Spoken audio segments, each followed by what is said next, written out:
Here's something you rarely see on an African safari. A baby hippo that would live most of its life in the water, and a wildebeest who lives all of its life on the land, together in one place. The story of how that happened is even more fascinating.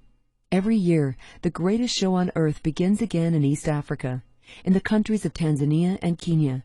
It's called the Great Migration.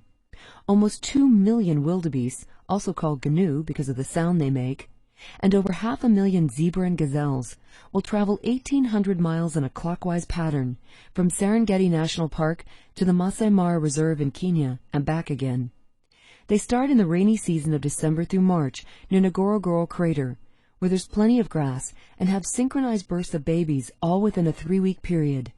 Within 3 days, the calves are strong enough to keep up with the herd, and the journey north for food and water begins. During their trek, the massive herds must cross 2 mighty rivers, the Grameti and the Mara. This is the Mara, full of huge hippos and hungry crocodiles. Our guide thought the baby had strayed from its group and was looking for a mother.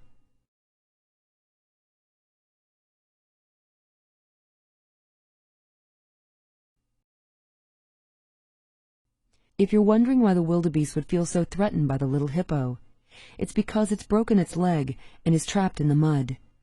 The leap into the river is often more dangerous than the crocodiles because they don't always pick the lowest point on the bank. It's a phenomenal sight to see thousands of wildebeest crossing the water, but for many of them, there's only one ending.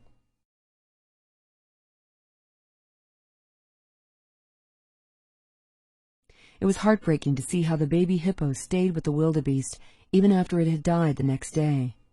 There was still hope for it to get back in the river and find its own kind, but it wouldn't go, even though it desperately needed the water to keep cool. We asked the park rangers if they could go down and push it back in, or if we could, but they said no, that perhaps the baby was sick and had been rejected by the group, and that it had found the only comfort it could.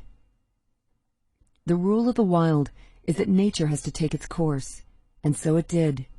But I will never forget the images of hundreds of thousands of wildebeest spread across the plains, of their fearless river crossing, and of this one who didn't die alone.